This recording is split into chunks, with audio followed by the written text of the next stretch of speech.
দীঘার বুকে গড়ে উঠেছে এক বিশাল মন্দির, জগন্নাথ মন্দির। কারো কাছে এটি শুধু একটি ধর্মীয় স্থাপনা, আবার কারো মতে এটি এক ধাম বা এক তীর্থক্ষেত্র। এই মন্দিরকে ঘিরে শুরু হয়েছে মতভেদ। কেউ বলছেন এটি মন্দির, আবার কেউ বলছেন ধাম। শুধু তাই নয়, যারা এর নির্মাণের দায়িত্ব পেয়েছেন তারা কেউ কেউ কালচারাল সেন্টার বলেও দাবি করছেন।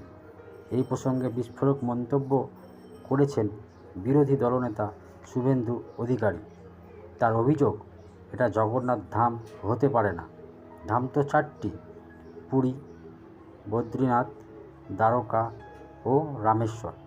দীঘার মন্দির হঠাৎ ধাম হয়ে গেল কী করে? এটা মানুষের ধর্মীয় ভাবনাকে ভুল পথে পরিচালিত করার চক্রান্ত। একদিকে বিশাল জগন্নাথ মন্দিরের গঠন, অন্যদিকে তার নামকরণ ও দাবি ঘিরে রাজনৈতিক বাকযুদ্ধ। দীঘার মন্দির কি সত্যিই ধাম? এক রাজনৈতিক বিতর্ক। আপনার মতামত কি? ধাম না মন্দির? কমেন্টে লিখুন আপনার মত।